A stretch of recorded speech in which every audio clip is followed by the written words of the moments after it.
barely keeping pace with the others. Yet Kel was upright, and that truth couldn't be erased. His footsteps rang down the corridor like a new rhythm. Each step was cautious, deliberate, as if he expected the joint to lock again at any instant. But it held. The limb carried him with steady, precise balance. Daniel walked at his side, ignoring the whispers echoing through the academy's main hall. "Did you see what the human did?" hissed a crystalline student. "With just a screwdriver," another whispered, incredulous. "Impossible. That cyborg should have been grounded for weeks." Daniel tugged at his bag strap. Guess they weren't exaggerating about this place's love of gossip. Kel's mechanical eye swiveled toward him. "They stare because you defied expectation. They will not forgive easily." Daniel blinked. "Forgive me.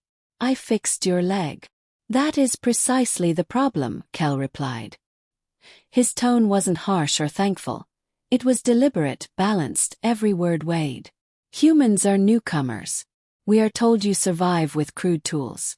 That your species stumbles forward until something holds together. That story comforts them. But today they saw you succeed where their perfected systems failed. They will not like it." Daniel gave a nervous laugh. "So what you're saying is, I should have left you stuck in that chair." Kel halted. His organic eye softened, weary yet sincere. "No. I'm saying you risked standing against perception. You didn't hesitate. That is rare here." The corridor ended at a vast viewport. Beyond lay the stars, bright pinpricks scattered across a violet nebula. Kel rested a hand on the railing, as though savoring the sensation of standing freely again. Daniel stepped beside him, sharing the view. "You know," Daniel murmured, "back home people fix their cars with whatever's in the garage.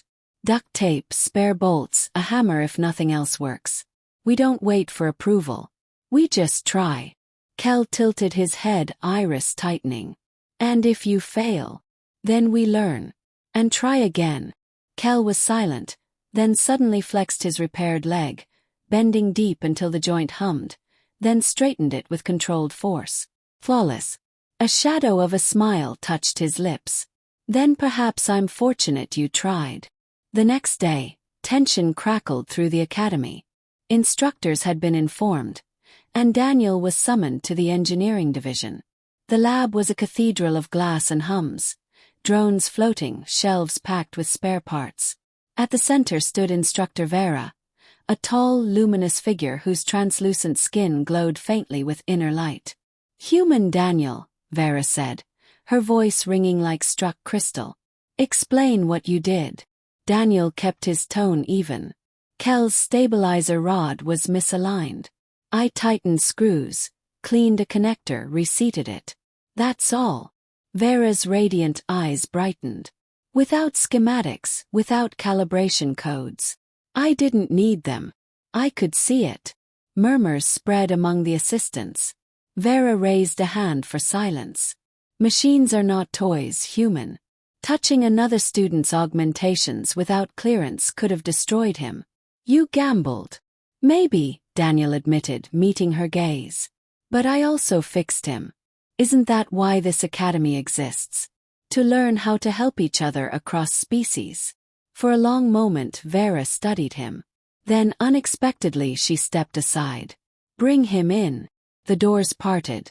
Kel entered, walking with perfect steadiness. Gasps rippled among the onlookers. Vera gestured. "Demonstrate." Kel moved with controlled grace, lifting, crouching, pivoting. The once broken limb obeyed flawlessly. Vera folded her arms.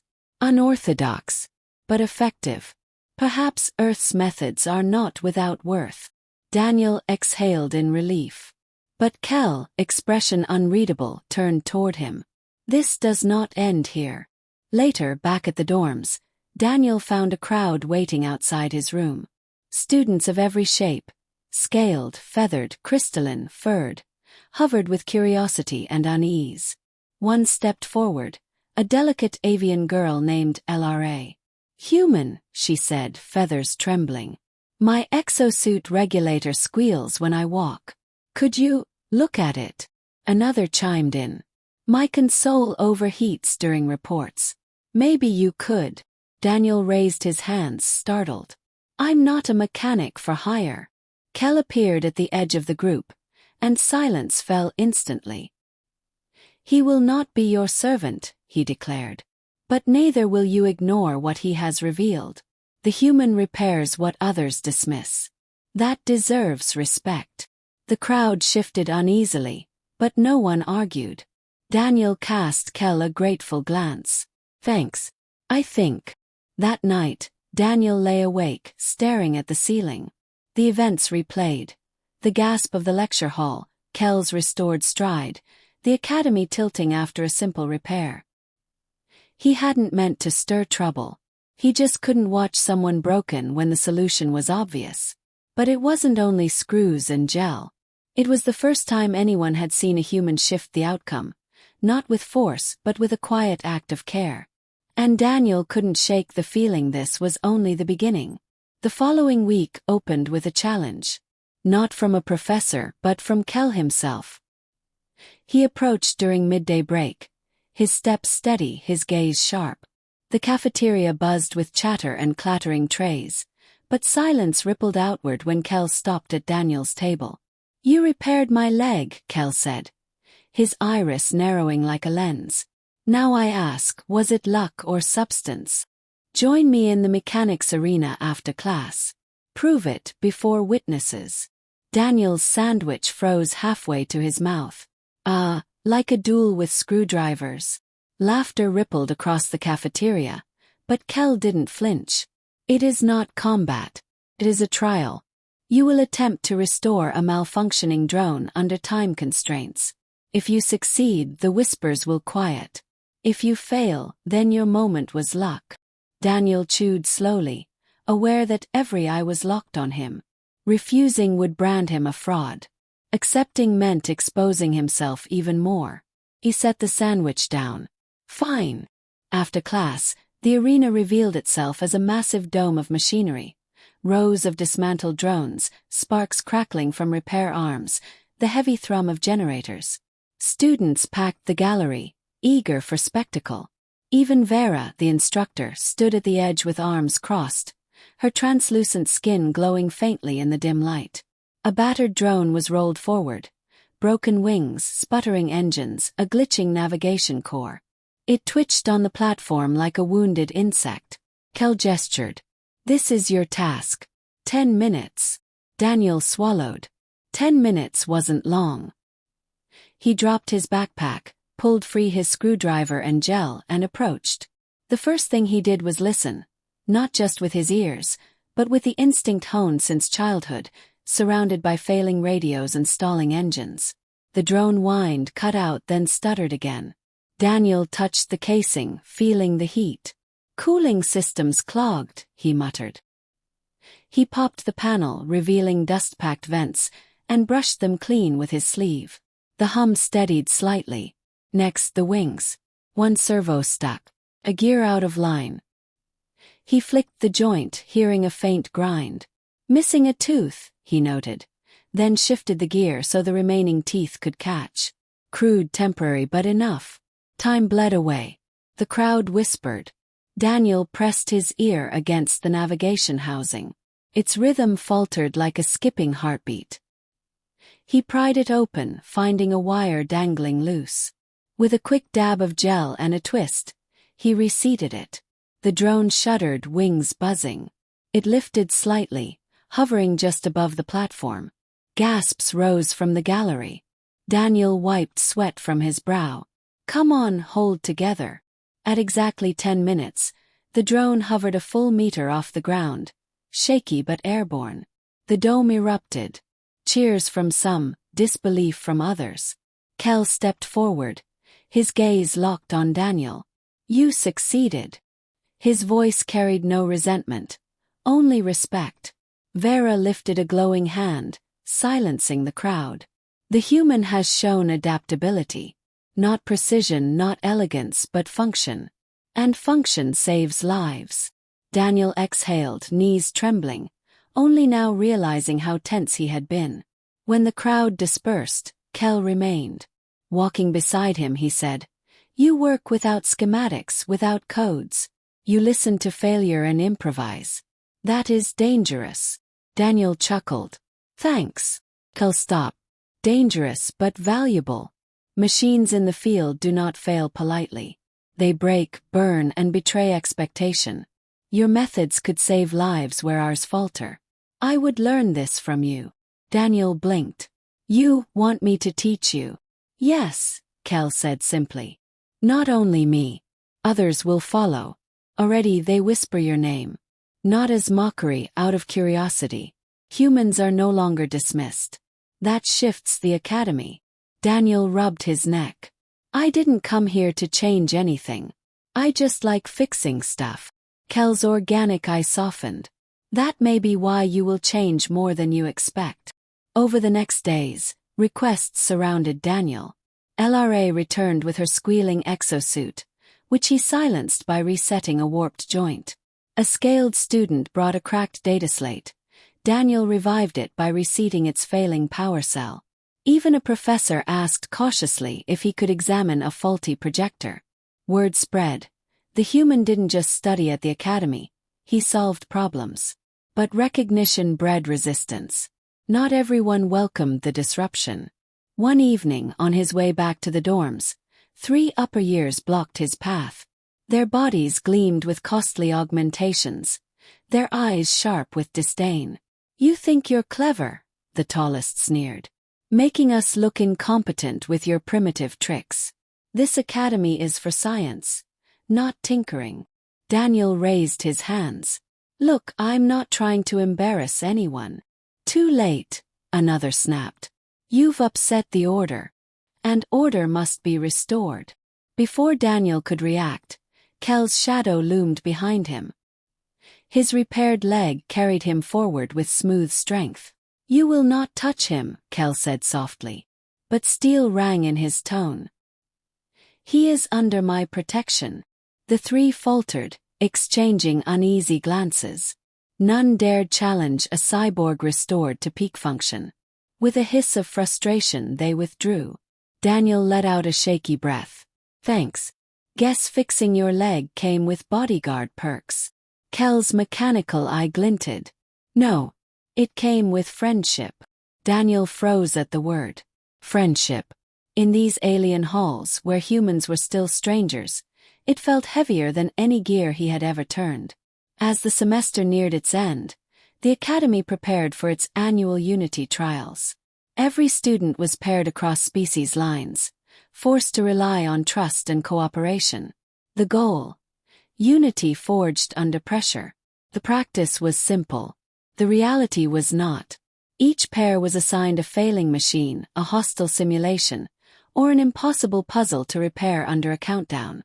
When Daniel's name was called, the second name stunned the hall, Kel's. A hush swept the chamber. The human with his crude tools, paired with the cyborg who had once been unable to stand. To some poetic, to others disastrous. The trial doors hissed open, revealing a barren platform surrounded by observation decks. At its center lay a ground skimmer, hull cracked, repulsors sparking weakly. The challenge? Repair the craft and cross the finish line before the clock ran out. 10 minutes. Kel knelt by the skimmer, scanning its systems with his internal diagnostics. Navigations fried. Left repulsor coils loose. Power feed unstable. Too many faults for the time we've got. Daniel crouched beside him, hands already on the panel. Then we prioritize. Stabilize power. Get the coil online. Forget navigation. We don't need perfect, we just need straight. Kale's metal iris narrowed. Your method again. Function over flawlessness. Daniel smirked. Hey, perfection's overrated. The timer blared. Sparks spat as Daniel ripped open the casing. Heat pouring off the crippled coil.